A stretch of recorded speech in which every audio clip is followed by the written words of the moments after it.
الاتحاد الإفريقي يطالب الأندية المتأهلة لربع نهائي دوري الأبطال والكونفدرالية باختيار ملاعب مجهزة بتقنية VAR في الأدوار الإقصائية، بعدما لعبت بعض الفرق في دور المجموعات على ملاعب غير مجهزة.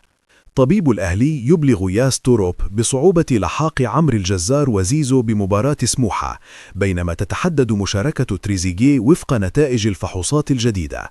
ياس توروب يشيد بأداء يوسف بالعمري وإمام عاشور أمام الجونة، ويستقر على استمرار الثنائي في التشكيل الأساسي أمام سموحة. المدير الفني يستغل الإيقاف لمنح مروان عطية وياسر إبراهيم راحة إضافية للتخلص من الإجهاد. توروب وجهازه المعاون يراجعون لقطات مباراتي سموحة أمام الزمالك وبيراميدز لتحديد أفضل أسلوب لتحقيق الفوز ومواصلة الضغط على الصدارة. نادي الزمالك يقدم شكوى ضد الحكم أمين عمر رغم عدم اعتراض الجونة وإشادة أغلب خبراء التحكيم بإدارته، باستثناء الحكم السابق محمد صلاح عبد الفتاح.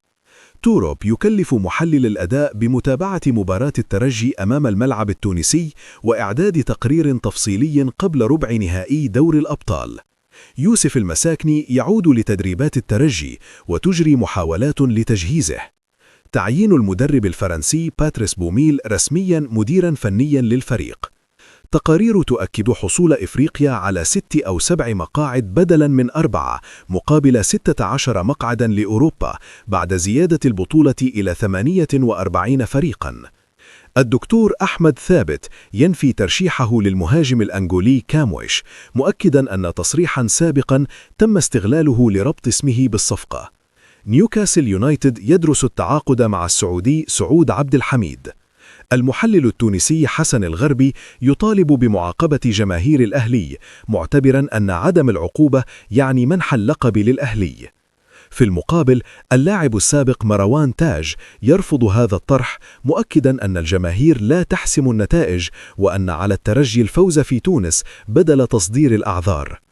أسامة عرابي يؤكد أن الأهلي مرشح تاريخيا أمام الترجي، لكن الأداء الحالي يجعل فرص التأهل 50% لكل فريق، ويرى أن المشكلة ليست في غرفة الملابس بل في تقصير بعض اللاعبين، مطالبا الكبار بتحمل المسؤولية.